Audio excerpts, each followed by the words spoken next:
ಅಪ್ಪ ನನಗೆ ಒಂಥರ ಕೆನ್ನೆಲ್ಲ ಹಿಂಗೆ ಕೂತ್ಕೊಂಡು ಮೂಗಂತೂ ಇಷ್ಟಿತ್ತು ಮೂಗು. ಈಗಲೇ ಇಷ್ಟಿದೆ, ಅವಾಗ ಇನ್ನೂ ಇಷ್ಟಿತ್ತು ಮೂಗು. ಆ್ಯಂಡ್ ಕೈ ಸ್ವಲ್ಪ ದಪ್ಪ ಆಗಿತ್ತು. ಆ್ಯಂಡ್ ಹೊಟ್ಟೆ ಅಂತೂ ನೋಡ್ಬೋದು. ಒಂದು ನಿಮಿಷ,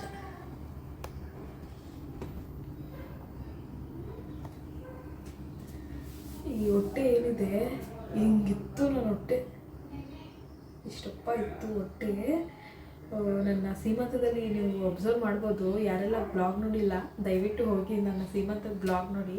ನನ್ನ ಹೊಟ್ಟೆ ಇಷ್ಟಪ್ಪ ಇತ್ತು. ಹಿಂಗೆ ನಡ್ಕೊಂಡು ಬರ್ತಿದ್ದೆ ನಾನು. ಹಿಂಗೆ ನಡ್ಕೊಂಡು ಬರ್ತಾಯಿದ್ದೆ. ಇವಾಗ ಇಷ್ಟಾಗಿದೆ ಹೊಟ್ಟೆ. ಇನ್ನೂ ಸ್ವಲ್ಪ ಇದೆ, ಇದನ್ನು ಕರಗಿಸ್ಬೇಕು. ಏನು ಗೊತ್ತಾ, ಸಿ ಸೆಕ್ಷನ್ ಆದಮೇಲೆ, ಸಿ ಸೆಕ್ಷನ್ ಅಂತಲೇ ಅಲ್ಲ, ಈ ನಾವು ಯಾವಾಗ ಮದರ್ಸ್ ಆಗ್ತೀವಿ, ತಾಯಿ ಆದಮೇಲೆ, ಡೆಲಿವರಿ ಆದಮೇಲೆ ಈ ಹೊಟ್ಟೆ ಭಾಗ ಏನಿರುತ್ತೆ ಅದು ಸ್ವಲ್ಪ ಹಾಗೆ ಇರುತ್ತೆ ಅಂತಲೇ ಹೇಳ್ಬೋದು. ಬೇಗ ಅದು ಫ್ಯಾಟೆಲ್ಲ ಏನಿದೆ ಅದು ಹೋಗೋದಿಲ್ಲ, ಹಾಗೆ ಇರುತ್ತೆ. ಸ್ವಲ್ಪ ನಿಧಾನವಾಗಿ ತಗೊಳುತ್ತೆ. ಆ ಪ್ರೋಸೆಸ್ ಎಲ್ಲ ಏನಿದೆ ಅದು ಸ್ವಲ್ಪ ನಿಧಾನವಾಗಿ ತಗೊಳುತ್ತೆ. ಲೇಟಾಗಿ ಆಗುತ್ತೆ ಅಂತಲೇ ಹೇಳ್ಬೋದು. ಸೊ ನಾವು ಸ್ವಲ್ಪ ಪೇಷನ್ಸಿಂದ ವೆಯ್ಟ್ ಮಾಡಿ ವೆಯ್ಟ್ ಲಾಸ್ ಆಗಬೇಕು. ಈ ವೆಯ್ಟ್ ಗೇನ್ ಏನಾಗಿರುತ್ತೆ ಅದನ್ನು ಲಾಸ್ ಮಾಡ್ಕೊಳ್ಬೇಕು ಅಂದರೆ ಸ್ವಲ್ಪ ಕಾಮಾಗಿ ನಾವು ಟೈಮ್ ತೊಗೊಂಡು ಈ ಪ್ರಾಸೆಸ್ ಎಲ್ಲ ಏನಿದೆ ಅದನ್ನೆಲ್ಲ ಕರೆಕ್ಟಾಗಿ ಮೇಂಟೈನ್ ಮಾಡ್ಕೊಂಡು ಬಂದರೆ ಸೊ ವೆಯ್ಟ್ ಲಾಸ್ ಆಗುತ್ತೆ.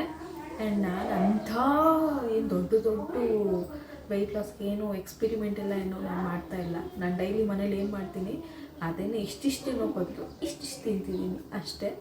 ಆ್ಯಂಡ್ ನಾನು ಮಹಿಗೆ ಆಲ್ಮೋಸ್ಟ್ ಚಪಾತಿನ ಮಾಡಿಕೊಡ್ತಾ ಇರ್ತೀನಲ್ವ. ಸೊ ನಮ್ಮ ಮನೇಲಿ ರೈಸ್ ಮಾಡ್ತೀವೋ ಇಲ್ವೋ ಚಪಾತಿ ಅಂತೂ ಇದ್ದೇ ಇರುತ್ತೆ. ಚಪಾತಿ ಜೊತೆ ಸ್ವಲ್ಪ ರೈಸ್ ಹೀಗೆ ಆ ಥರ ಮಾಡ್ಕೊಂಡು ತಿಂತಾ ಇರ್ತೀವಲ್ವ. ಸೊ ಅದು ಒಂದು ಸ್ವಲ್ಪ ಹೆಲ್ಪ್ ಆಯಿತು ಅಂತಲೇ ಹೇಳ್ಬೋದು. ಆ್ಯಂಡ್ ಅವ್ರಿಗೆ ಬ್ರೇಕ್ಫಾಸ್ಟ್ಗೆ ಬೇರೆ ಬೇರೆ ಥರ ಮಾಡಿಕೊಡೋದ್ರಿಂದ ಇನ್ನೇನಪ್ಪ ಅಂತ ಹೇಳಿದರೆ ಈ ಡಯಟ್ ಪ್ಲ್ಯಾನ್ ಏನಿದೆ ಅದಕ್ಕೆ ಕರೆಕ್ಟಾಗಿ ಹೋಗ್ತಾ ಇದೆ. ಸೊ ಅಷ್ಟೇ. ಅದು ಬಿಟ್ಟರೆ ನಾನು ಎಕ್ಸಸೈಸ್ ಅಂತ ದೇವರಾಣೆ ನಾನಂತೂ ಒಂದು ಎಕ್ಸಸೈಸ್ ಮಾಡ್ತಾಯಿಲ್ಲ. ಸೊ ನಾನು ಮಾಡ್ತಾಯಿಲ್ಲ ಅಂತ ನೀವು ಮಾಡೋದಕ್ಕೆ ಹೋಗಬೇಡಿ. ನೀವು ಮಾಡಬೇಡಿ ಅಂತಲೂ ನಾನು ಹೇಳೋದಿಲ್ಲ. ಎಕ್ಸಸೈಸ್ನ ಮಾಡಿ. ನಿಮ್ಗೆ ಯಾವುದು ಎಕ್ಸಸೈಸ್ ಮಾಡಬೇಕು ಅಂತ ಅನಿಸುತ್ತೆ ಅದನ್ನು ಫ್ರೀ ಎಕ್ಸಸೈಸ್ ಮಾಡ್ಬೋದು. ಲೈಕ್ ಈ ರೀತಿ ಅದೇ ಮಾಮೂಲಿ 1 2 ಹೀಗೆಲ್ಲ ಮಾಡ್ತಾರಲ್ಲ ಅದನ್ನೆಲ್ಲ ನೀವು ಮಾಡ್ಬೋದು. ಸೊ ಇದನ್ನು ಕೂಡ ಮಾಡ್ಬೋದು. ನಾನು ಪ್ರೆಗ್ನೆನ್ಸಿಲಿದ್ದಾಗ ಇದನ್ನು ಜಾಸ್ತಿ ಮಾಡ್ತಾ ಇದ್ದೆ. ಯಾಕಂದರೆ ಈ ಬೆನ್ಮೂಳೆ ಏನಿದೆ ನಾನು ಮಲ್ಕೊಂಡು ಎದ್ದಾಗ ಫುಲ್ ಒಂದು ರೀತಿ ಅಲ್ಲಾಡೋದಕ್ಕೆ ಆಗ್ತಾ ಇರಲಿಲ್ಲ. ನನ್ನ ಹೊಟ್ಟೆ ಫುಲ್ ಹಿಂಗೆ ಮುಂದೆ ಬಂದಿರೋದ್ರಿಂದ ನನ್ನ ಬಾಡಿ ಫುಲ್ ಹಿಂಗೆ ಬೆಂಡಾಗಿ ಹೋಗಿತ್ತು. ಸೊ ಬೆನ್ನು ಹಿಂಗೆ ಬೆಂಡಾದಾಗ ನಮಗೆ ಉಸಿರಾಟೋದಕ್ಕಾಗಿರ್ಬೋದು ಆ್ಯಂಡ್ ನಡೆಯೋದಕ್ಕಾಗಿ ಕುತ್ಕೊಳ್ಳೋದಕ್ಕಾಗಲಿ ಜಾಸ್ತಿ ಹೊತ್ತು ಕುತ್ಕೊಳ್ಳೋದಕ್ಕಾಗ್ತಾ ಇರಲಿಲ್ಲ. ಸೊ ಹಾಗಾದಾಗ ಏನು ಮಾಡ್ತಾಯಿದ್ದೆ, ಬೆನ್ಮೂಳೆಗೆ ಎಕ್ಸಸೈಸ್ ಬೇಕೇ ಬೇಕಲ್ಲ ಅಂತ ಹೇಳಿ ನಾನು ಹಿಂಗೆ ಮಾಡ್ತಾಯಿದ್ದೆ. ಸೊ ಅದು ಬಿಟ್ಟರೆ ಬಟರ್ಫ್ಲೈ ಎಕ್ಸಸೈಸ್ ಮಾಡ್ತಾಯಿದ್ದೆ ಪ್ರೆಗ್ನೆನ್ಸಿಲಿದ್ದಾಗ. ನಾರ್ಮಲ್ ಡೆಲಿವರಿಗೆ ಟ್ರೈ ಮಾಡೋಣ ಅಂತ. ಅದು ಬಿಟ್ಟು ಎಂಥ ಎಕ್ಸಸೈಸ್ ನಾನೇನು ಮಾಡಿಲ್ಲ. ಅದನ್ನು ಕೂಡ ನಿಮ್ಮ ಜೊತೆ ಶೇರ್ ಮಾಡಿದ್ದೀನಿ. ನಾನು ಏನು ಎಕ್ಸಸೈಸ್ ಮಾಡ್ತಾಯಿದ್ದೆ ಪ್ರೆಗ್ನೆನ್ಸಿ ಟೈಮಲ್ಲಿ ಆ್ಯಂಡ್ ನನ್ನ ರೊಟೀನ್ ಏನಿತ್ತು ಅಂತ ಎಕ್ಸ್ಪ್ಲೈನ್ ಮಾಡಿದ್ದೀನಿ. ಸೊ ಯಾರೆಲ್ಲ ನೋಡಿಲ್ಲ ಆ ಒಂದು ವ್ಲಾಗ್ನ ನೀವು ನೋಡ್ಬೋದು. ಏನೇ ಒಂದು ಊಟ ಮಾಡಬೇಕಾದ್ರೂ ಕುಕುಂಬರ್ನ ಜಾಸ್ತಿ ತಿನ್ನೋದಕ್ಕೆ ಟ್ರೈ ಮಾಡಿ. ಅದರಲ್ಲಿ ನೀರಿನ ಅಂಶ ಜಾಸ್ತಿ ಇರೋದ್ರಿಂದ ವೆಯ್ಟ್ ಲಾಸ್ಗೆ ಸ್ವಲ್ಪ ಹೆಲ್ಪ್ ಆಗುತ್ತೆ. ಆ್ಯಂಡ್ ಜಾಸ್ತಿ ನೀರು ಕುಡೀರಿ, ಮೇಯ್ನ್ಲಿ ಇದು. ಚೆನ್ನಾಗಿ ನೀರು ಕುಡೀರಿ. ಆ್ಯಂಡ್ ಬೀಟ್ರೋಟ್ನ ಆದಷ್ಟು ನೀವು ದಿನನಿತ್ಯ ಅಥವಾ ವೀಕ್ಲಿ 2 ಟೈಮ್ಸ್ ಆದರೂ ಬೀಟ್ರೋಟ್ ಜ್ಯೂಸ್ ಆಗಿರ್ಬೋದು, ಬೀಟ್ರೋಟ್ ಪಲ್ಯ ಆಗಿರ್ಬೋದು, ಬೀಟ್ರೋಟ್ ಚಿಕ್ಕಿ, ಬೀಟ್ರೋಟ್ ಕಟ್ಲೆಟ್ ಏನಾದರೂ ಒಂದು ಬೀಟ್ರೋಟಲ್ಲಿ ಮಾಡಿಕೊಂಡು ತಿಂತಾಯಿರಿ. ಸ್ಕಿನ್ಗೆ ತುಂಬ ಒಳ್ಳೆಯದು. ನನ್ನ ಪಿಗ್ಮೆಂಟೇಷನ್ ಬಗ್ಗೆನೂ ನೀವು ಕೇಳ್ತಾ ಇದ್ದೀರಾ. ಅದ್ರ ಬಗ್ಗೆ ಎಲ್ಲ ನಾನು ಡೀಟೇಲಾಗಿ ನೆಕ್ಸ್ಟ್ ಯಾವುದಾದ್ರು ಬ್ಲಾಗಲ್ಲಿ ನಿಮ್ಮ ಜೊತೆ ಶೇರ್ ಮಾಡ್ತೀನಿ. ಸೊ ಪಿಗ್ಮೆಂಟೇಷನ್ ಮೊದಲು ಹೆಂಗಿತ್ತು, ಈಗ ಸ್ವಲ್ಪ ಡಿಮ್ ಆಗಿದೆ. ಸೊ ನನಗದು ತುಂಬ ಖುಷಿ ಇದೆ. ಡಿಮ್ ಆಗಿದೆ ಅಂದರೆ ಅಷ್ಟಾಗಿ ನನಗೆ ಪಿಗ್ಮೆಂಟೇಷನ್ ಇದೆ ಅಂತ ಕಾಣಿಸೋದಿಲ್ಲ. ಸೊ ಎಲ್ಲೋ ಸ್ವಲ್ಪ ಝೂಮ್ ಹಾಕಿ ಅಬ್ಸರ್ವ್ ಮಾಡಿ ನೋಡಿದ್ರೆ ಸ್ವಲ್ಪ ಕಾಣಿಸ್ಬೋದು ಅಷ್ಟೇ. ಸೊ ಆಲ್ಮೋಸ್ಟ್ ಎಲ್ಲ ರಿಮೂವ್ ಆಗ್ತಾಯಿದೆ ಪಿಗ್ಮೆಂಟೇಷನ್ನು. ಜಾಸ್ತಿ ಪಟ ಅಂತ ಮಾತಾಡ್ತಾ ಇದ್ದೀನಿ, ನಿಶಾಂತ್ ಹೇಳ್ಬಿಟ್ರೆ ಕಷ್ಟ. ಸೊ ಇವಾಗ ನಾನು ನನ್ನ ಬ್ರೇಕ್ಫಾಸ್ಟ್ಗೆ ಮೋಸ್ಟ್ಲಿ ಮಾಡ್ಕೊಂಡಿದ್ದೀನಿ, ಇದನ್ನು ತಿನ್ನಬೇಕು.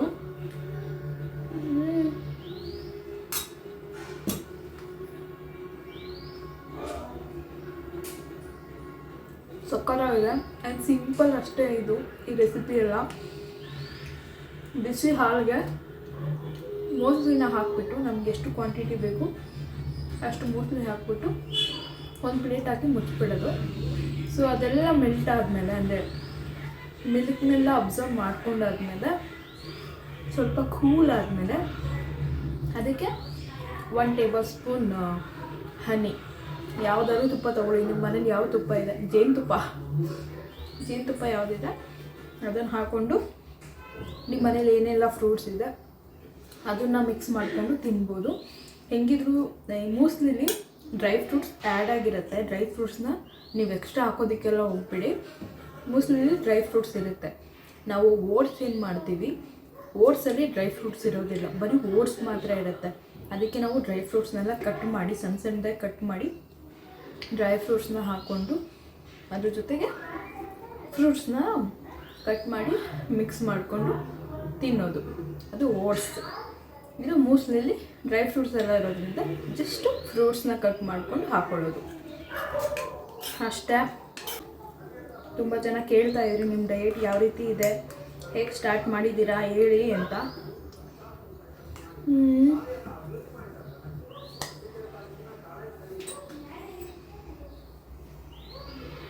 ತಿಂದ್ಬಿಡ್ತೀನಿ, ಅವಳು ಮಾತಾಡ್ತೀನಿ.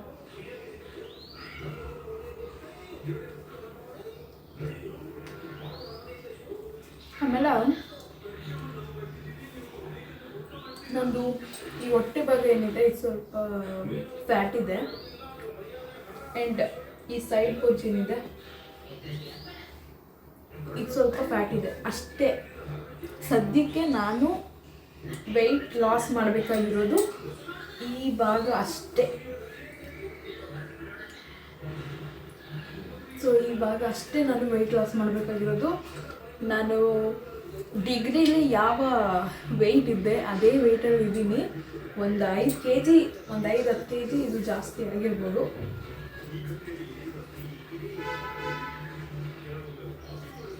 ಸೊ ನಾನು ಡಿಗ್ರಿಲಿ 54 kg ಇದ್ದೆ, ಓಕೆನಾ, 54-52 kg ಇದ್ದೆ ನಾನು. ಸೊ ಇವಾಗ ನಾನು ಎಷ್ಟು ವೆಯ್ಟ್ ಲಾಸ್ ಆಗಿದ್ದೀನಿ ಅಂದರೆ 85 kgಯಿಂದ 85-89 ಅಂದ್ಕೊಳ್ತೀನಿ ನಾನು. ಹತ್ತತ್ರ ಅಷ್ಟು ಆಗಿಬಿಟ್ಟಿದ್ದೆ ನಾನು. ಡೆಲಿವರಿ ಟೈಮಲ್ಲಿ ಚೆಕ್ ಮಾಡಿದಾಗ 85-86 kg ಇದ್ದೆ ನಾನು. ಅಲ್ಲಿಂದ ನೆಕ್ಸ್ಟು ನಾನು ಮನೆಯಲ್ಲಿ ಕೆಲಸ ಮಾಡೋದಕ್ಕೆ ಯಾವಾಗ ಸ್ಟಾರ್ಟ್ ಮಾಡಿಕೊಂಡೆ, ಅದೊಂದು ನನಗೆ ಬೆನಿಫಿಟ್ ಅಂತಲೇ ಹೇಳ್ಬೋದು. ಮನೇಲಿ ನಾನು ಒಬ್ಬಳೇ ಇರೋದ್ರಿಂದ ನಾನೇ ನಿಶಾಂತನ ನೋಡ್ಕೊಳ್ಬೇಕು, ನಾನೇ ಮನೆ ಕೆಲಸ ಮಾಡಬೇಕು, ನಾನೇ ಅಡುಗೆ ಮಾಡಬೇಕು, ನನ್ನನ್ನು ನಾನೇ ನೋಡ್ಕೊಳ್ಬೇಕು, ನನ್ನ ಗಂಡನ್ನು ನೋಡ್ಕೊಳ್ಬೇಕು, ನಿಶಾಂತ ನೋಡ್ಕೊಳ್ಬೇಕು. ಸೊ ಇಷ್ಟೆಲ್ಲನೂ ನಾನೇ ಮಾಡೋದ್ರಿಂದ ಏನಾಗಿದೆ, ನನಗಿದು ಒಂದು ರೀತಿ ಎಕ್ಸಸೈಸ್ ಆಗಿದೆ, ಓಕೆನಾ. ಸೊ ಆ ಎಕ್ಸಸೈಸಿಂದ ನನ್ನ ಬಾಡಿಲಿದ್ದ ಎಲ್ಲ ಫ್ಯಾಟು ಹೋಗಿ, ಸೊ ಇವಾಗ ನನ್ನ ನಾರ್ಮಲ್, ನನ್ನ ಡಿಗ್ರಿ ಈ ಟೈಮಲ್ಲಿ ನಾನು ಎಷ್ಟು ವೆಯ್ಟ್ ಇದ್ದೆ ಅಂದರೆ ನನ್ನ ಡಿಗ್ರಿಲಿ ನಾನು 54 ಅಥವಾ 52 kg ಇದ್ದೆ ನಾನು. ಸೊ ಇವಾಗ ನಾನು ವೆಯ್ಟ್ನ ಎಷ್ಟು ಇಳಿಸ್ಕೊಂಡಿದ್ದೀನಿ ಅಂದರೆ 85 kgಯಿಂದ ಈಗ ಸ್ಟಿಲ್ ನಾನು 64 kg ಇದ್ದೀನಿ. 64 kgನೂ ಜಾಸ್ತಿನೇ, ಬಟ್ ಆದರೆ 85ರಿಂದ 64ಕ್ಕೆ ಬಂದಿದ್ದೀನಲ್ಲ, ಅದೇ ಒಂದು ರೀತಿ ಫುಲ್ ಖುಷಿ ನನಗೆ. ನನ್ನ ಈ ಕೈಯೆಲ್ಲ ಏನಿದೆ, ಸೊ ಇದೆಲ್ಲ ನಾರ್ಮಲ್ ಆಗಿದೆ. ನನ್ನ ಹೇಳಿದ್ನಲ್ಲ, ನಾನು ಡಿಗ್ರಿಲಿ ಎಷ್ಟು ವೆಯ್ಟ್ ಇದೆ ಅಷ್ಟೇ ಅಳ್ತಾ ಇದೆ. ನನ್ನ ಕೈ ಆಗಿರ್ಬೋದು, ನನ್ನ ಹಳೆ ಬಟ್ಟೆ ಎಲ್ಲ ನನಗೆ ಆಗ್ತಾ ಇದೆ. ಬಟ್ ಆದರೆ ಈ ಹೊಟ್ಟೆ ಭಾಗ ಏನಿದೆ ಇದು ಇನ್ನೊಂದು ಸ್ವಲ್ಪ ಕರಗಬೇಕಷ್ಟೇ, ಅದು ಬಿಟ್ಟರೆ ಇನ್ನೇನಿಲ್ಲ. ಹೊಟ್ಟೆ ಭಾಗ ಮತ್ತು ಈ ಸೈಡ್ ಫ್ಯಾಟ್ ಏನಿದೆ, ಸೊಂಟದ ಹತ್ರ ಈ ಸೈಡ್ ಫ್ಯಾಟ್, ಇದೊಂಚೂರು ಕರಗಬೇಕು. ಇದು ಕರಗೋ ತನಕ ನನಗೆ ಸ್ವಲ್ಪ ಏನು ಹೇಳ್ತಾರೆ ಕಷ್ಟನೇ. ಬಟ್ ಆದರೆ ಏನು ಮೈಂಡಲ್ಲಿ ಫಿಕ್ಸ್ ಆಗಿಬಿಟ್ಟಿರಬೇಕು. ಸೊ ಡಯಟ್ ಮಾಡ್ತಾಯಿದ್ದೀನಿ, ಹೆಂಗಿದ್ರು ವೆಯ್ಟ್ ಲಾಸ್ ಆಗುತ್ತೆ. ಸೊ ಅದ್ರ ಬಗ್ಗೆ ಎಲ್ಲ ನಾನು ಯೋಚನೆ ಮಾಡೋದಿಲ್ಲ. ಸೊ ಬಟ್ ಆದರೆ ನಾನು ಏನಾದರೂ ವೆಯ್ಟ್ ಲಾಸ್ ಆಗಬೇಕು ಅಂದರೆ ಇದೊಂದೇ, ನನಗೆ ಇನ್ನೇನೂ ಇಲ್ಲ. ಸೊ ನಾರ್ಮಲ್ ವೆಯ್ಟ್ ಎಷ್ಟಿದ್ದೀನೋ ಅಷ್ಟೇ. ನನ್ನ ಕೈ ಅಳತೆ ಎಲ್ಲ ಏನಿದೆ ಏನಂತಾರೆ, ಸೊ ನನ್ನ ಕೈ ಎಲ್ಲ ತುಂಬ ಸಣ್ಣ, ಮೊದಲಿಂದನೂ ಸಣ್ಣ ನನ್ನ ಕೈ ಮತ್ತು ಕಾಲು.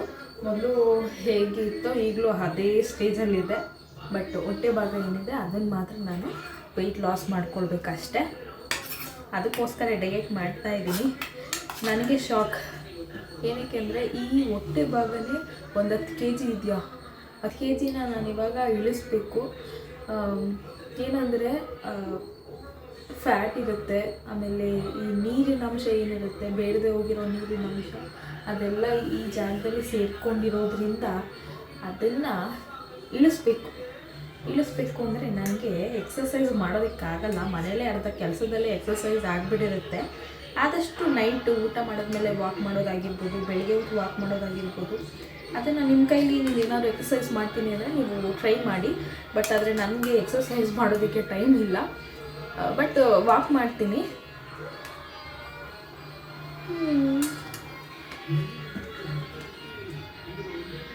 ನಿಜವಾಗ್ಲೂ ಇದು ಕ್ರೀಮಿಯಾಗಿ ಯಮ್ಮಿ ಆಗಿದೆ. ಸೊ ನೀವು ಕೂಡ ಟ್ರೈ ಮಾಡಿ. ಆ್ಯಂಡ್ ಆದಷ್ಟು ರೆಸಿಪೀಸ್ನೆಲ್ಲ ನಿಮ್ಮ ಜೊತೆ ಶೇರ್ ಮಾಡ್ತೀನಿ, ನಾನು ಏನೇನೆಲ್ಲ ಅಡುಗೆ ಮಾಡ್ಕೊಳ್ತೀನಿ ಅಂತ. ಸೊ ನೀವು ಟ್ರೈ ಮಾಡ್ಬೋದು ವೆಯ್ಟ್ ಲಾಸ್ಗೆ. ಸೊ ಓಕೆ, ಇದೊಂದು ಸಿಂಪಲ್ ಇನ್ಫಾರ್ಮೇಟಿವ್ ಬ್ಲಾಗ್ ಆಗಿರುತ್ತೆ. ಅಂದರೆ ನನಗೆ ತುಂಬ ಕಮೆಂಟ್ಸ್ ಬರ್ತಾಯಿತ್ತು ಇನ್ಸ್ಟಾಗ್ರಾಮಲ್ಲಾಗಿರ್ಬೋದು ಆ್ಯಂಡ್ ಯೂಟ್ಯೂಬಲ್ಲಾಗಿರ್ಬೋದು. ನಾನು ಯಾವಾಗಿಂದ ಡಯಟ್ ಮಾಡ್ತಾಯಿದ್ದೀನಿ ಅಂತ ನನ್ನ ಜೊತೆ ಶೇರ್ ಮಾಡಿದ್ನೋ ಆವಾಗಿಂದ ನೀವೆಲ್ಲ ಕೇಳ್ತಾಯಿದ್ರಿ, ಏನು ಮಾಡ್ಕೊಳ್ತಾ ಇದ್ದೀರಾ, ಏನು ತಿಂತಾಯಿದ್ದೀರಾ ಅಂತ. ಸೊ ಹಾಗಾಗಿ ಇದೊಂದು ವಿಡಿಯೋ ನಿಮ್ಮ ಜೊತೆ ಶೇರ್ ಮಾಡ್ತಾಯಿದ್ದೀನಿ. So hope you guys like this video. And Rishanth ಮಲಗಿರೋದ್ರಿಂದ ನಾನು ಪಾತ್ರೆ ಸಾಮಾನೆಲ್ಲ ಇದೆ. ಬೆಳಗ್ಗೆ ಟಿಫನ್ ಮಾಡಿರೋದು, ಅಡುಗೆಗೆ ಬೀಟ್ರೂಟ್ ಪಲ್ಯ ಮತ್ತು ಚಪಾತಿ ಮಾಡಿಟ್ಕೊಂಡಿದ್ದೀನಿ. ಚಪಾತಿನ ನಾನು ಮಧ್ಯಾಹ್ನ ತಿನ್ನೋದ್ರಿಂದ 12 ಗಂಟೆ ಮೇಲೆ ನಾನು ತಿಂತೀನಿ. ಸೊ ಹಾಗಾಗಿ ಚಪಾತಿನ ಬಿಸಿ ಮಾಡಿಕೊಂಡು ನಾನು ಅಂದರೆ ತಿನ್ನಬೇಕಾದ್ರೇ ಲಟ್ಟಿಸ್ಕೊಂಡು ತಿಂತೀನಿ. ಈಗ ಮಹಿಗೆ ಎಷ್ಟು ಬೇಕೋ ಅಷ್ಟು ಮಾತ್ರ ನಾನು ಚಪಾತಿ ಮಾಡಿ ಬಾಕ್ಸ್ ಹಾಕಿ ಕೊಟ್ಟು ಕಳಿಸ್ದೆ. ಸೊ ಬೀಟ್ರೂಟ್ ಪಲ್ಯ ಒಂದಿದೆ. ಇನ್ನು ಮಿಕ್ಕಿದ್ದನ್ನೆಲ್ಲ ಪಾತ್ರೆ ಸಾಮಾನೆಲ್ಲ ಬೆಳಗ್ಬಿಟ್ಟು ಎಲ್ಲ ಎತ್ತಿಟ್ಬಿಟ್ಟು ಮನೆ ಕ್ಲೀನ್ ಮಾಡಬೇಕು. ಡೈಲಿ ಇದೊಂದು ದೊಡ್ಡ ಕೆಲಸ ನನಗೆ. ಸೊ ಆದಷ್ಟು ನೀವು ಎಕ್ಸಸೈಸ್ ಮಾಡಲ್ಲ ಅಂದರೆ ಮನೆ ಕೆಲಸ ಮಾಡಿ, ಅದೇ ಒಂದು ದೊಡ್ಡ ಎಕ್ಸಸೈಸು. ನಿಮ್ಮ ಮಕ್ಕಳನ್ನ ಎತ್ತಿ ಇಳಿಸಿ ಇದೇ ಒಂದು ಎಕ್ಸಸೈಸ್ ಆಗಿಬಿಟ್ಟಿರುತ್ತೆ ನಿಜವಾಗ್ಲೂ. ಇದನ್ನು ನಂತರ ಯಾರೆಲ್ಲ ಸಿಂಗಲ್ ಪೇರೆಂಟ್ ಮನೇಲಿದ್ದು ಮಕ್ಕಳನ್ನ ನಿಭಾಯಿಸ್ತಾ ಇದ್ದೀರೋ ಅವ್ರಿಗೆ ಮಾತ್ರ ಈ ಕಷ್ಟ ಗೊತ್ತು. ಹಸ್ಬೆಂಡ್ ಏನು ಬೆಳಿಗ್ಗೆ ಹೋಗಿ ಸಂಜೆ ಬರ್ತಾರೆ, ಅವ್ರು ಬಂದಾಗ ಮಕ್ಕಳು ಮಲ್ಕೊಂಡಿರ್ತಾರೆ ಅಥವಾ ಎದ್ಬಿಟ್ಟು ಮತ್ತೆ ಅಂದ್ಕೊಂಡು ಹೊರಟೋಯ್ತಾರೆ. 10 ನಿಮಿಷ ಇರ್ತಾರೆ, ಮತ್ತೆ ನಮ್ಮ ಹತ್ರನೇ ಬರ್ತಾರೆ. ಕಷ್ಟ. ಸೊ ನಾವೇ ಜಾಸ್ತಿ ಹ್ಯಾಂಡಲ್ ಮಾಡೋದ್ರಿಂದ ನಮ್ಗೆ ಅದೇ ಒಂದು ರೀತಿ ಎಕ್ಸಸೈಸ್ ಆಗಿಬಿಟ್ಟಿರುತ್ತೆ. ಸೊ ಅಪ್ಕಮಿಂಗ್ ವ್ಲಾಗಲ್ಲಿ ಆದಷ್ಟು ರೆಸಿಪೀಸ್ನ ನಿಮ್ಮ ಜೊತೆ ಶೇರ್ ಮಾಡೋದಕ್ಕೆ ಟ್ರೈ ಮಾಡ್ತೀನಿ. ಓಕೆನಾ? ಬೇಗ ಸ್ವಲ್ಪ ಸ್ಲಿಮ್ ಆಗೋಣ.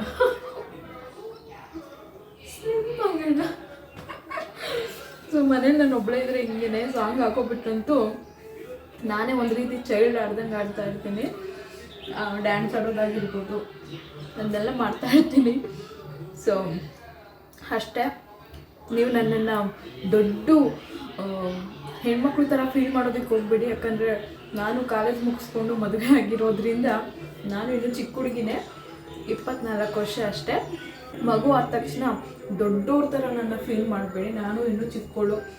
ಸೊ ನನಗೆ ತುಂಬ ದೊಡ್ಡವರೆಲ್ಲ ಕಮೆಂಟ್ ಮಾಡಿ ಕೆಲವೊಂದು ಪ್ರಶ್ನೆ ಕೇಳಿದಾಗ ಅಯ್ಯೋ ನನಗೆ ಇದ್ರ ಬಗ್ಗೆ ಗೊತ್ತೇ ಇಲ್ಲ, ಇವರೇ ನನ್ನನ್ನು ಕೇಳ್ತಿದ್ದಾರೆ, ನಾನು ಇವ್ರನ್ನ ಕೇಳಬೇಕು ಅಂತಂದರೆ ಇವ್ರು ನನ್ನ ಕೇಳ್ತಿದ್ದಾರಲ್ಲ ಅಂತ ಅನಿಸ್ತಾ ಇರುತ್ತೆ. ಬಟ್ ಆದಷ್ಟು ನಾನು ಅಮ್ಮನ ಹತ್ರ ಕೇಳಿ ಅದಕ್ಕೆ ನಿಮಗೆ ರಿಪ್ಲೈ ಕೊಡ್ತೀನಿ ಅಷ್ಟೇ. ಸೊ ನಾನು ಎಲ್ಲ ತುಂಬ ತಿಳ್ಕೊಂಡಿರೋದಿಲ್ಲ, ಅಮ್ಮ ಇರೋದ್ರಿಂದ ಅಮ್ಮನಿಗೆ ಫೋನ್ ಮಾಡಿ ಕೇಳಿ ತಿಳ್ಕೊಳ್ತೀನಿ. ನೀವು ಅಷ್ಟೇ, ಬೇರೆ ಒಬ್ಬರು ಹೇಳೋದಕ್ಕಿಂತ ನಿಮ್ಮ ತಾಯಿ, ನಿಮ್ಮ ಅತ್ತೆ, ನಿಮ್ಮ ಅಕ್ಕ, ಅಂಥವ್ರ ಹತ್ರ ಕೇಳಿ ಸಜೆಷನ್ ಏನೆಲ್ಲ ಸಿಗುತ್ತೆ ಅದನ್ನು ನೀವು ತಿಳ್ಕೊಳ್ಳಿ, ಅದೇ ಬೆಸ್ಟ್ ಅಂತಲೇ ಹೇಳ್ಬೋದು. ಓಕೆನಾ? ಏನೇ ಒಂದಾಗಿರ್ಬೋದು, ಮಕ್ಕಳ ಬಗ್ಗೆ ಆಗಿರ್ಬೋದು, ನಿಮ್ಮ ಬೆಲ್ಲಿ ಫ್ಯಾಟ್ ಬಗ್ಗೆ ಆಗಿರ್ಬೋದು. ಸೊ ಆದಷ್ಟು ನೀವು ನಿಮ್ಮ ಪೇರೆಂಟ್ಸ್ ಜೊತೆ ಡಿಸ್ಕಸ್ ಮಾಡಿ ಏನು ಮಾಡಬೇಕು, ಏನು ತಿನ್ನಬೇಕು ಅಂತ. ಅವರೇ ಎಲ್ಲ ಕ್ಲೀನಾಗಿ ಹೇಳ್ತಾರೆ ಮಕ್ಕಳ ಬಗ್ಗೆ. ಸೊ ನನಗೆ ಹೋಮ್ ರೆಮಿಡೀಸ್ ಎಲ್ಲ ಕೇಳ್ತೀರಾ, ಪಾಪುಗೆ ನೆಗಡಿ ಆಗಿದೆ ಹೋಮ್ ರೆಮಿಡೀಸ್ ಹೇಳಿ ಅಂತ. ನಾನು ದಯವಿಟ್ಟು ಹೋಮ್ ರೆಮಿಡೀಸ್ ಎಲ್ಲ ಮಾಡೋದೇ ಇಲ್ಲ. ನಾನು ಲಿಶಾಂತ್ಗೆ ಏನೇ ಒಂದು ಇನ್ಫೆಕ್ಷನ್ ಆದರೂ ನಾನು ಡೈರೆಕ್ಟು ಡಾಕ್ಟರ್ ಹತ್ರನೇ ಅವನಿಗೆ ತೋರಿಸ್ತೀನಿ. ನಾನು ಸ್ಟೆಪ್ಪೆಲ್ಲ ನಾನು 2ನೇ ಸ್ಟೆಪ್ಪೆಲ್ಲ ತಗೊಳ್ಳೋದಕ್ಕೆ ಹೋಗೋದಿಲ್ಲ. ಹೋಮ್ ರೆಮಿಡೀಸ್ ಅಂತ ಮಾಡ್ಕೊಂಡು ಕುತ್ಕೊಳ್ಳೋದಕ್ಕೆಲ್ಲ ಹೋಗೋದಿಲ್ಲ. ಯಾಕಂದರೆ ಅವ್ನಿಗೇನೋ ಜ್ವರ ಬಂದರೆ ನನ್ನ ಕಣ್ಣಿಂದ ನಾನು ನೋಡೋದಕ್ಕಂತೂ ಆಗೋದಿಲ್ಲ. ನೆಗಡಿ ಬಂದ್ಬಿಟ್ರಂತೂ ಮೈ ಗಾಡ್ ತಲೆನೋವು ಅಷ್ಟೇ ಇರುತ್ತೆ, ನಮಗೆ ತಡ್ಕೊಳೋದಕ್ಕಾಗಲ್ಲ. ಚಿಕ್ಕ ಮಕ್ಳಿಗೆ ನಾವು ಹೋಮ್ ರೆಮಿಡೀಸ್ ಮಾಡ್ಕೊಂಡು ಕುತ್ಕೊಂಡ್ರೆ ಮುಗೀತು ಕತೆ. ಸೊ ಹಾಗಾಗಿ ನಾನೇನು ಮಾಡ್ತೀನಿ, ಡಾಕ್ಟರ್ನ ಕನ್ಸಲ್ಟ್ ಮಾಡ್ತೀನಿ. ನಿಮಗೂ ಅಷ್ಟೇ, ನೀವು ನನ್ನ ಕೇಳ್ತೀರಾ ಹೋಮ್ ರೆಮಿಡೀಸ್ ಎಲ್ಲಿ ಅಂತ, ನಾನು ಒಂದೇ ಮಾತಲ್ಲಿ ಹೇಳೋದು, ದಯವಿಟ್ಟು ಹೋಮ್ ರೆಮಿಡೀಸ್ ಎಲ್ಲ ಮಾಡ್ಕೊಂಡು ಕುತ್ಕೊಳ್ಬೇಡಿ, ಡಾಕ್ಟರ್ನ ಕನ್ಸಲ್ಟ್ ಮಾಡಿ ಅಂತಲೇ ನಾನು ನಿಮ್ಗೆ ಹೇಳ್ಬೋದು. ಸೊ ನಾನು ನಿಮಗೆ ಹೇಳೋದು ಅಷ್ಟೇ. ಸೊ ಓಕೆ ಫ್ರೆಂಡ್ಸ್, ತುಂಬ ಮಾತಾಡ್ತಾ ಇದ್ದೀನಿ ಇವತ್ತು. ಲಿಶಾಂತ್ ಇದ್ಬಿಟ್ರೆ ಆಗೋ ಕೆಲಸನೂ ಆಗೋದಿಲ್ಲ. ನಾನು ಬೇಗ ಮೋಸ್ಟ್ಲಿ ಇನ್ನು ತಿಂದುಬಿಟ್ಟು ನನ್ನ ಕೆಲಸನ ಸ್ಟಾರ್ಟ್ ಮಾಡ್ಕೊಳ್ತೀನಿ. ಈ ಬ್ಲಾಗ್ ನಿಮ್ಗೆ ಇಷ್ಟ ಆಗಿದೆ? ಸೊ ಇವಾಗ ಲಂಚ್ ಟೈಮ್ ಅಂದರೆ ಮಧ್ಯಾಹ್ನಕ್ಕೆ ನಾನು ಏನೆಲ್ಲ ತಿಂತೀನಿ ಅಂದರೆ, ಸೊ ಈ ರೀತಿ ಮೊಳಕೆ ಕಟ್ಟಿದ ಕಾಳನ್ನ ಸ್ಟೀಮ್ ಮಾಡಿಕೊಂಡು ಸ್ವಲ್ಪ ತಿಂತೀನಿ. ಸೊ ನೋಡ್ತಾ ಇರ್ಬೋದು ಇಷ್ಟು ಕ್ವಾಂಟಿಟಿಲಿ ತಿಂತೀನಿ.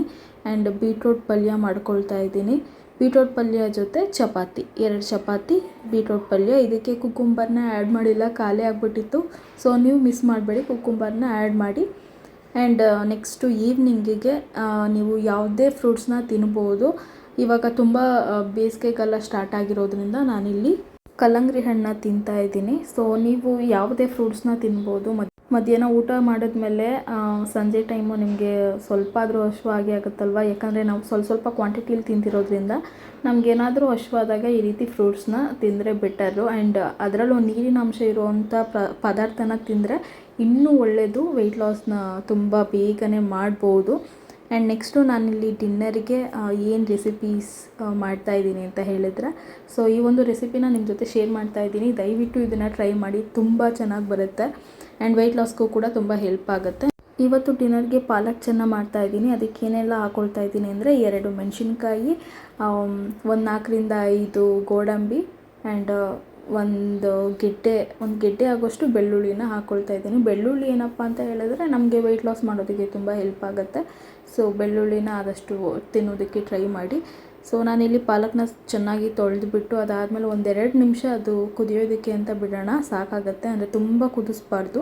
ರಾತ್ರಿ ಎಲ್ಲ ನೆನೆಸಿರೋ ಚೆನ್ನ ಅಥವಾ ಕಾಬೂಲ್ ಕಡಲೆ ಅಂತೀವಲ್ಲ, ಅದನ್ನು ನಾನಿಲ್ಲಿ ಒಂದು ಕುಕ್ಕರ್ಗೆ ಹಾಕ್ಕೊಂಡು ಕೂಗಿಸ್ಕೊಳ್ತಾ ಇದ್ದೀನಿ. 1-2 ವಿಷಲ್ ಬಂದರೆ ಸಾಕಾಗುತ್ತೆ, ಚೆನ್ನಾಗಿ ಬೆಂದಿರುತ್ತೆ ಕೂಡ. ಸೊ ಇವಾಗ ನೀವು ನೋಡ್ತಾ ಇರ್ಬೋದು, ಈಗ ಪಾಲಕ್ ಕೂಡ ಸ್ವಲ್ಪ 1-2 ಕುದಿ ಬಂದಿದೆ. ತುಂಬ ಬೇಯಿಸೋದಕ್ಕೆ ಹೋಗಬಾರ್ದು. ಪಾಲಕ್ಕಲ್ಲಿ ನೀರಿನಂಶ ಮತ್ತು ಏನು ಪ್ರೋಟೀನ್ ಎಲ್ಲ ಇರುತ್ತೆ ಅದು ಕುದೀತಾ ಅಲ್ಲೇ ಹೊರಟೋಗ್ಬಿಡುತ್ತಲ್ಲ. ಸೊ ಹಂಗಾಗಿ ಜಾಸ್ತಿ ಕುದಿಸೋದಕ್ಕೆಲ್ಲ ಹೋಗಬಾರ್ದು. ಇವಾಗ ನಾನೊಂದು ಮಿಕ್ಸಿ ಜಾರ್ಗೆ ಹಾಕ್ಕೊಂಡು ಇದನ್ನು ಗ್ರೈಂಡ್ ಮಾಡ್ಕೊಳ್ತಾ ಇದ್ದೀನಿ. ಸೊ ಇವಾಗ ಒಗ್ಗರಣೆಗೆ ಏನೆಲ್ಲ ಹಾಕ್ಕೊಳ್ತಾ ಇದ್ದೀನಿ ಅಂತ ಹೇಳಿದ್ರೆ, ಒಂದು ಬಾಣಲಿಗೆ ಸ್ವಲ್ಪ ಎಣ್ಣೆ ಹಾಕ್ಕೊಂಡು ಅದಕ್ಕೆ ಸ್ವಲ್ಪ ಜೀರಿಗೆ ಹಾಕ್ಕೊಂಡು, ಜೀರಿಗೆ ಸ್ವಲ್ಪ ಸಿಡಿಬೇಕು. ಸಿಡಿದಾದ್ಮೇಲೆ ಇದಕ್ಕೆ ನಾವು ಸಣ್ಣದಾಗಿ ಕಟ್ ಮಾಡಿ ಇಟ್ಕೊಂಡಿರೋ ಈರುಳ್ಳಿನ ಹಾಕ್ಕೊಳ್ಳೋಣ. ಅದ್ರ ಜೊತೆಗೆ 1-2 ಬ್ಯಾಡಗೆ ಮೆಣಸಿನ್ಕಾಯಿ ಅಥವಾ ಒಣಮೆಣ್ಸಿನ್ಕಾಯಿನ ಹಾಕ್ಕೊಂಡು ಚೆನ್ನಾಗಿ ಫ್ರೈ ಮಾಡ್ಕೊಳ್ಳೋಣ. ಇಲ್ಲಿ ಹಸಿರು ಮೆಣಸಿನ್ಕಾಯಿನ ನಾನು ಯೂಸ್ ಮಾಡ್ತಾ ಇಲ್ಲ, ಹಸಿರು ಮೆಣಸಿನ್ಕಾಯಿ ಗ್ಯಾಸ್ಟ್ರಿಕ್ ಆಗುತ್ತೆ. ಸೊ ಅದಕ್ಕೋಸ್ಕರ ನಾನು 2 ಹಸಿರು ಮೆಣಸಿನ್ಕಾಯಿನ ಹಾಕ್ಕೊಂಡು ಗ್ರೈಂಡ್ ಮಾಡ್ಕೊಂಡಿದ್ದು. ಸೊ ನೆಕ್ಸ್ಟು ಇದಕ್ಕೆ ಟೊಮ್ಯಾಟೋನ ಹಾಕ್ಕೊಂಡು ಅದನ್ನು ಕೂಡ ತುಂಬ ಸಾಫ್ಟ್ ಆಗಬೇಕು. ಟೊಮ್ಯಾಟೊ ತುಂಬ ಸಾಫ್ಟ್ ಆಗಬೇಕು ಅಂತ ಹೇಳಿದ್ರೆ ನಾವು ಈ ರೀತಿ ಲಿಡ್ನ ಕ್ಲೋಸ್ ಮಾಡಿ ಬೇಯಿಸಿದ್ರೆ ಬೇಗನೆ ಸಾಫ್ಟ್ ಆಗುತ್ತೆ ಟೊಮ್ಯಾಟೊ. ಅದಾದಮೇಲೆ ನಾವು ಇದಕ್ಕೆ ಏನು ಗ್ರೈಂಡ್ ಮಾಡ್ಕೊಂಡಿದ್ವಿ ಪಾಲಕ್ ಪ್ಯೂರಿ, ಅದನ್ನು ಇದಕ್ಕೆ ಆ್ಯಡ್ ಮಾಡಿಕೊಂಡು ಚೆನ್ನಾಗಿ ಮಿಕ್ಸ್ ಮಾಡ್ಕೊಳ್ಳೋಣ. ಇದರಲ್ಲಿ ತುಂಬಾ ಪ್ರೋಟೀನ್ಸ್ ಇರುತ್ತೆ. ಸೊ ಮಿಸ್ ಮಾಡದೆ ಈ ಒಂದು ರೆಸಿಪಿನ ಟ್ರೈ ಮಾಡಿ. ಆ್ಯಂಡ್ ಪಾಲಕ್ ನಾವು ಏನು ಮೊದಲೇ 1-2 ಕುದಿಸ್ಕೊಂಡಿದ್ವಿ ಹಾಗಾಗಿ ಇದು ಹಸಿ ಘಮ ಏನಿರೋದಿಲ್ಲ. ಸೊ ಈಗ ಒಂದು ಕುದಿ ಬರ್ತಿದ್ದಂಗೆ ನಾವು ಇದಕ್ಕೆ ಸ್ವಲ್ಪ ಸ್ಪೈಸಸ್ನ ಆ್ಯಡ್ ಮಾಡೋಣ. ಅರ್ಧ ಟೇಬಲ್ ಸ್ಪೂನ್ ಧನಿಯಾ ಪೌಡರ್, ಸ್ವಲ್ಪ ಚಿಲ್ಲಿ ಪೌಡರ್ನ ಹಾಕ್ಕೊಳ್ತಾ ಇದ್ದೀನಿ. ನಿಮ್ಗೆ ಏನಾದ್ರು ಖಾರ ಇಷ್ಟ ಅಂತ ಹೇಳಿದ್ರೆ ಇನ್ನೊಂದು ಸ್ವಲ್ಪ ಆ್ಯಡ್ ಮಾಡ್ಕೊಳ್ಬೋದು. ನೆಕ್ಸ್ಟ್ ಇಲ್ಲಿ ಸ್ವಲ್ಪ ಗರಂ ಮಸಾಲ, ಒಂದು ಚಿಟಿಕೆ ಆಗೋಷ್ಟು ಅರಿಶಿನ ಹಾಕ್ಕೊಂಡು, ನೆಕ್ಸ್ಟ್ ಇದಕ್ಕೆ ಜೀರಾ ಪೌಡರ್ ಸಿಗುತ್ತಲ್ಲ, ಸೊ ಅದನ್ನು ಒಂದು 1/4 ಟೇಬಲ್ ಸ್ಪೂನಷ್ಟು ಹಾಕ್ಕೊಂಡು ಚೆನ್ನಾಗಿ ಮಿಕ್ಸ್ ಮಾಡ್ಕೊಳ್ಳೋಣ. ಇದರಲ್ಲಿ ಸ್ವಲ್ಪ ಹಸಿ ಘಮ ಇರುತ್ತಲ್ವ, ಹಾಗಾಗಿ 1-2 ಕುದಿ ಬರಬೇಕು ಇದು. ಇದಾದಮೇಲೆ ನಾವು ಇದಕ್ಕೆ ಸ್ವಲ್ಪ ನೀರನ್ನ ಆ್ಯಡ್ ಮಾಡ್ಕೊಳ್ಳೋಣ. ಯಾಕಂದರೆ ಇದು ಪಾಲಕ್ ಚೆನ್ನಾಗಿರೋದ್ರಿಂದ ತುಂಬ ತೆಳ ಇದ್ದರೆ ಚಪಾತಿಗೆ ಚೆನ್ನಾಗಿರೋದಿಲ್ಲ. ಆ್ಯಂಡ್ ರೈಸ್ಗೂ ಅಷ್ಟೇ ತುಂಬ ಚೆನ್ನಾಗಿರುತ್ತೆ ಕಾಂಬಿನೇಷನ್ನು. ಸೊ ರೈಸಲ್ಲೂ ತಿನ್ಬೋದು, ಚಪಾತಿಲೂ ತಿನ್ಬೋದು, ತುಂಬ ಚೆನ್ನಾಗಿರುತ್ತೆ. ಸೊ ಇದಕ್ಕೆ ನಾವೇನು ಕೂಗಿಸ್ಕೊಂಡಿದ್ವಿ ಚೆನ್ನ ಅಥವಾ ಕಾಬೂಲ್ ಕಡಲೆ, ಇದು ಬೇಯಿಸ್ಕೊಂಡಿರ್ತೀವಲ್ವ, ಅದನ್ನು ಪಾಲಕ್ ಜೊತೆ ಮಿಕ್ಸ್ ಮಾಡಿಕೊಂಡು ಒಂದೊಳ್ಳೆ ಮಿಕ್ಸ್ ಕೊಡೋಣ. ಘಮ ಬರ್ತಾಯಿದ್ರೆ ತುಂಬ ಚೆನ್ನಾಗಿರುತ್ತೆ. ಸೊ ಇವಾಗ ಕನ್ಸಿಸ್ಟೆನ್ಸಿ ನೀವು ನೋಡ್ತಾ ಇರ್ಬೋದು, ಇಷ್ಟೇ ಸಾಕಾಗುತ್ತೆ. ನಿಮಗೆ ಏನಾದರೂ ತುಂಬ ಗಟ್ಟಿ ಅಂತ ಅನಿಸಿದ್ರೆ ಒಂದು ಚೂರು ನೀರನ್ನ ಹಾಕ್ಕೊಂಡು ರುಚಿಗೆ ತಕ್ಕಷ್ಟು ಉಪ್ಪನ್ನು ಆ್ಯಡ್ ಮಾಡಿಕೊಂಡ್ರೆ ಸೊ ಮುಗೀತು. ಇದು ಸ್ವಲ್ಪ ಆ ಕಾಬೂಲ್ ಕಡಲೆ ಎಲ್ಲ ಮಸಾಲೆನ ಹೀರ್ಕೊಳ್ಬೇಕು, ಅಲ್ಲಿವರೆಗೂ 1-2 ಕುದಿ ಕುದಿಸ್ಕೊಳ್ಳೋಣ. ಇದಾದಮೇಲೆ ನೆಕ್ಸ್ಟು ನಾನು ಚಪಾತಿ ಮಾಡ್ಕೊಳ್ತಾ ಇದ್ದೀನಿ. ನಾನಿವತ್ತು ಏನು ರೆಸಿಪಿ ಮಾಡ್ತಾಯಿದ್ದೀನಿ ಅದನ್ನು ಮಾತ್ರ ನಿಮ್ಮ ಜೊತೆ ಶೇರ್ ಮಾಡ್ತಾ ಇದ್ದೀನಿ. ಸೊ ಡೈಲಿ ಇದೇ ಥರನೇ ನಾನು ತಿನ್ನೋದಿಲ್ಲ, ವೆರೈಟಿ ಮಾಡ್ಕೊಳ್ತಾ ಇರ್ತೀನಿ. ಲಾಸ್ಟಲ್ಲಿ ನಾವು ಇದಕ್ಕೆ ಬಟರ್ನ ಆ್ಯಡ್ ಮಾಡಿಕೊಂಡ್ರೆ ಇದ್ರ ಟೇಸ್ಟ್ ಮಾತ್ರ ನೆಕ್ಸ್ಟ್ ಲೆವೆಲ್ ಅಂತಲೇ ಹೇಳ್ಬೋದು. ಬಟರ್ ಹಾಕ್ಕೊಳ್ಳಿ, ತುಂಬ ಚೆನ್ನಾಗಿರುತ್ತೆ. ಡಿನ್ನರ್ಗೇನೋ ಆಯಿತು, ಡಿನ್ನರ್ಗೆ ಸೈಡ್ಸ್ಗೆ ಏನಾದರೂ ಬೇಕಲ್ವಾ, ಹಾಗಾಗಿ ನಾನಿಲ್ಲಿ ಕಾರ್ನ್ ಟಿಕ್ಕಾ ಅಥವಾ ಕಾರ್ನ್ ಕಟ್ಲೆಟ್ ಮಾಡ್ತಾಯಿದ್ದೀನಿ. ಸೊ ನಾನು ಇದಕ್ಕೆಲ್ಲ ಏನೇನು ಆ್ಯಡ್ ಮಾಡಿದ್ದೀನಿ ಅಂತ ನಿಮಗೆ ಅಪ್ಕಮಿಂಗ್ ವ್ಲಾಗಲ್ಲಿ ಶೇರ್ ಮಾಡ್ತೀನಿ. ನಿಮಗೇನಾದರೂ ಬೇಕು ಅಂತ ಹೇಳಿದ್ರೆ ಟ್ರಸ್ಟ್ ಮಿ ಗಾಯ್ಸ್, ಇದಂತೂ ಅಲ್ಟಿಮೇಟ್ ಆಗಿರುತ್ತೆ. ನಾನು ನನ್ನ ಮಗನಿಗೋಸ್ಕರ ಅಂತ ಮಾಡ್ತಾಯಿದ್ದೆ. ಅದಾದಮೇಲೆ ನನಗೆ ತುಂಬ ಇಷ್ಟ ಆಗೋಯಿತು. ಅದಾದಮೇಲೆ ನಾನು ಇದನ್ನು ನೋಡಿದಾಗ ವೆಯ್ಟ್ ಲಾಸ್ಗೂ ತುಂಬ ಇದು ಹೆಲ್ಪ್ ಆಗುತ್ತೆ ಅಂತ ಗೊತ್ತಾದಮೇಲೆ ಸೊ ನಾನು ಈ ರೀತಿ ಏನಾದರೂ ಒಂದು ಊಟಕ್ಕೆ ಕಾಂಬಿನೇಷನ್ ಆಗಿ ಈ ರೀತಿ ಏನಾದರೂ ಒಂದು ಮಾಡ್ಕೊಳ್ತಾ ಇರ್ತೀನಿ ಡೈಲಿ. ಸೊ ಇವತ್ತು ನಾನು ಕಾರ್ನ್ ಟಿಕ್ಕಾ ಅಥವಾ ಕಾರ್ನ್ ಕಟ್ಲೆಟ್ನ ಮಾಡ್ಕೊಳ್ತಾ ಇದ್ದೀನಿ. ತುಂಬ ಚೆನ್ನಾಗಿರುತ್ತೆ. ನಿಮಗೆ ಈ ಒಂದು ರೆಸಿಪಿ ಬೇಕು ಅಂತ ಹೇಳಿದ್ರೆ ನನಗೆ ಕಮೆಂಟ್ ಮೂಲಕ ತಿಳಿಸಿ. ಅಪ್ಕಮಿಂಗ್ ವ್ಲಾಗಲ್ಲಿ ನಾನು ನಿಮ್ಮ ಜೊತೆ ಶೇರ್ ಮಾಡ್ತೀನಿ. ಆ್ಯಂಡ್ ಕೆಲವೊಬ್ಬರು ಟೀ ಮತ್ತು ಕಾಫಿನ ಬಿಡಲೇಬೇಕಾ, ಡಯಟ್ ಮಾಡಬೇಕು ಅಂತ ಹೇಳಿದ್ರೆ ಹೌದು ಬಿಡಲೇಬೇಕಾಗತ್ತೆ. ಯಾಕಂದರೆ ನಾವು ಅಲ್ಲಿ ಸಕ್ಕರೆ ಅಂಶನ ನಮ್ಮ ಬಾಡಿಗೆ ನಾವು ತಗೊಳ್ಬಾರ್ದು. ಸೊ ನನಗಂತೂ ಬೆಳಿಗ್ಗೆ ಕುಡಿಲಿಲ್ಲ ಅಂತ ಹೇಳಿದ್ರು ಈವ್ನಿಂಗ್ ಟೈಮ್ ಆದರೂ ನನಗೆ ಟೀ ಬೇಕೇ ಬೇಕು. ಬಟ್ ಆದರೆ ಏನು ಮಾಡೋದಕ್ಕಾಗಲ್ಲ ಅಂತ ಹೇಳಿ ಸ್ವಲ್ಪ ದಿನ ತಡೆದೆ, ಆದರೆ ನನ್ನ ಕೈಲಿ ಆಗಲಿಲ್ಲ. ಸೊ ಸ್ವಲ್ಪ ಅರ್ಧ ಲೋಟದಷ್ಟಾದರೂ ನಾನು ಸ್ವಲ್ಪ ಟೀನ ಕುಡಿತಾ ಇದ್ದೀನಿ. ಸೊ ತುಂಬ ಕಟ್ನಿಟ್ ಮಾಡೋದಕ್ಕೆಲ್ಲ ಹೋಗೋದೇನು ಬೇಡ ಅಂತ ನನ್ನ ಅಭಿಪ್ರಾಯ. ಯಾಕಂದರೆ ನಾನು ಇವಾಗೇನು ಯಾವುದೇ ಒಂದು ಶೋಗೆ ಹೋಗಿ ನಿಂತ್ಕೊಳ್ಬೇಕಾಗಿಲ್ಲ. ಸೊ ನಾನು ಕೂಡ ತಾಯಿ ಆ್ಯಂಡ್ ಫೀಡಿಂಗ್ ಮಾಮ್ ಆಗಿರೋದ್ರಿಂದ ತುಂಬ ಡಯಟ್ ಏನು ಮಾಡೋದೇನು ಬೇಡ, ನಮಗೆ ಎಷ್ಟು ಬೇಕೋ ಅಷ್ಟು ಮಾಡಿಕೊಂಡ್ರೆ ಸಾಕು ಅಂತ ನಾನು ಈ ಥರ ಪ್ಲ್ಯಾನ್ ಮಾಡ್ತಾಯಿದ್ದೀನಿ. ಸೊ ನಾನು ಈವ್ನಿಂಗ್ 6 ಗಂಟೆ ಹಂಗೆ ಸ್ವಲ್ಪ ಟೀ ಕುಡ್ಕೊಳ್ತೀನಿ ಅಷ್ಟೇ. ಯಾಕಂದರೆ ಅವಾಗ ನಾವು ಹೊಟ್ಟೆಗೆ ಏನಾದರೂ ತೊಗೊಂಡಿರ್ತೀವಿ. ಸೊ ಹಾಗಾಗಿ ಬ್ಯಾಲೆನ್ಸ್ ಆಗುತ್ತೆ. ಬೆಳಗ್ಗೆ ಮಾತ್ರ ನೀವು ಟೀ ಮತ್ತು ಕಾಫಿನ ಕುಡಿಯೋದಕ್ಕೆ ಹೋಗಬೇಡಿ. ಸೊ ಇವಾಗ ಕಟ್ಲೆಟ್ ಕೂಡ ರೆಡಿ ಆಯಿತು. ಈಗ ಊಟಕ್ಕೆ ನಾನು ಮಹಿ ಆಫೀಸಿಂದ ಬಂದರು, ಅವ್ರಿಗೆ ಪ್ಲೇಟ್ಗೆ ಸರ್ವ್ ಮಾಡ್ತಾಯಿದ್ದೀನಿ. ಸೊ ಇವತ್ತು ನಮ್ಮ ಮನೇಲಿ ಡಿನ್ನರ್ ಈ ರೀತಿ ಸ್ಪೆಷಲ್ ಆಗಿದೆ. ನೀವು ಸಲಾಡ್ನ ಏನಾದರೂ ತಿನ್ಬೋದು. ಇದ್ರ ಜೊತೆಗೆ ನಾನು ಮೊಟ್ಟೆನೂ ಕೂಡ ಆ್ಯಡ್ ಮಾಡ್ತಾಯಿದ್ದೀನಿ. ಡೈಲಿ ಒಂದು ಮೊಟ್ಟೆನ ತಿನ್ನಿ. ಇದರಲ್ಲಿ ವಿಟಮಿನ್ಸ್ ಮತ್ತು ಪ್ರೋಟೀನ್ಸ್ ತುಂಬ ಇರೋದ್ರಿಂದ ನಮ್ಮ ಬಾಡಿಗೆ ಬೇಕೇ ಬೇಕು. ಸೊ ನಾವು ಡಯಟ್ ಮಾಡ್ತಿದ್ದೀವಿ ಅಂತ ಏನು ಬರೀ ಸೊಪ್ಪು ಅದನ್ನೇ ತಿನ್ನೋದಕ್ಕಾಗೋದಿಲ್ಲ. ಸೊ ಈ ರೀತಿ ನಮಗೆ ಏನು ಬಾಡಿಗೆ ಏನು ಬೇಕೋ ಅದನ್ನು ತಿಂದರೆ ಬೆಸ್ಟ್ ಅಲ್ವಾ. ಸೌತೆಕಾಯಿ ಮತ್ತು ಕ್ಯಾರೆಟ್ನೂ ಕೂಡ ನೀವು ಊಟದಲ್ಲಿ ಮಿಸ್ ಮಾಡಬೇಡಿ. ನಿಮಗೆ ಸೈಡ್ಸ್ಗೆ ತುಂಬ ಚೆನ್ನಾಗಿರುತ್ತೆ. ಅಂದರೆ ಹೊಟ್ಟೆ ಹಶ್ವಾಗೋದಿಲ್ಲ. ನಾವು ಈ ರೀತಿ ಫುಲ್ ತಿಂದಾಗ ನಮಗೆ ಬೇಕು ಅಂತ ಏನು ಅನಿಸೋದಿಲ್ಲ. ಸೊ ಇಲ್ಲಿ ಲಿಶಾಂತ್ ತುಂಬ ಹಠ ಮಾಡ್ತಾ ಇದ್ದಾನೆ ಎತ್ಕೊಂಡು ಅಂತ. ಅವ್ರ ಅಪ್ಪನಿಗೆ ನಾನು ಟೇಸ್ಟ್ ಹೇಳಿ ಹೆಂಗಿದೆ ಅಂತ ಕೇಳ್ತಾ ಇದ್ದೆ. ಯಾಕಂದರೆ ನಾನು ಇದನ್ನು ಫಸ್ಟ್ ಟೈಮ್ ಮಾಡಿದ್ದು. ಸೊ ತುಂಬ ಚೆನ್ನಾಗಿ ಬಂದಿತ್ತು, ಅದಕ್ಕೆ ಹೇಳ್ತಾ ಇರೋದು. ತುಂಬ ಚೆನ್ನಾಗಿದೆ. ನೀವು ಒಂದು ಸಲ ಟ್ರೈ ಮಾಡಿ. ನೀವು ಕೂಡ ಈ ಒಂದು ರೆಸಿಪಿನ ಇಷ್ಟಪಡ್ತೀರಾ. ಏನು ಯಾಕೆ ಅಳ್ತಾ ಇದೆಯಾ? ಯಪ್ಪ ಎಷ್ಟು ಸ್ವೆಟ್ ಆಗಿದೆ ಗೊತ್ತಾ? ಸೀರಿಯಸ್ಲಿ ತುಂಬ ಸೆಕೆ ಇದೆ. ಹಾಯ್ ಮಾಡು. Hi hi. ಹೋಯ್ತು. ಸೊ ಓಕೆ ಫ್ರೆಂಡ್ಸ್, ಈ ಒಂದು ರೆಸಿಪಿ ಒಂದು ರೆಸಿಪಿ ನಿಮ್ಗೆ ಇಷ್ಟ ಆಗಿದೆ ಪ್ಲೀಸ್ ಒಂದು ಲೈಕ್ ಶೇರ್ ಕಮೆಂಟ್ ಹಾಗೂ ಸಬ್ಸ್ಕ್ರೈಬ್ ಮಾಡ್ಕೊಳ್ಳಿ. ಸೊ ನನ್ನ weight loss food journey vlog I hope ಇಷ್ಟ ಆಗಿದೆ ಅಂತ ಅನ್ಕೊಳ್ತೀನಿ.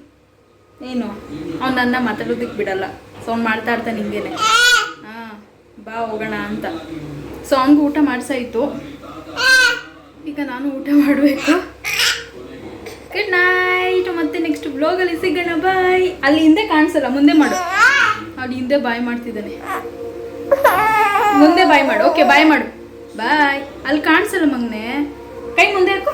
ಬಾಯ್ ಬಾಯ್. ಮುದ್ದು ಕಡೆ ಇದು. ಓಕೆ ಫ್ರೆಂಡ್ಸ್, ಬಾಯ್. ಸೊ ನೀವು ಕೇಳ್ತಾ ಇರೋ ನನ್ನ ಡಯಟ್ ಪ್ಲ್ಯಾನ್ ವೀಡಿಯೋ ನಿಮ್ಮ ಜೊತೆ ಶೇರ್ ಮಾಡಿದ್ದೀನಿ. ಈ ವಿಡಿಯೋ ನಿಮ್ಗೆ ಇಷ್ಟ ಆಗಿದೆ ಪ್ಲೀಸ್ ಒಂದು ಲೈಕ್ ಮಾಡಿ. Love you all.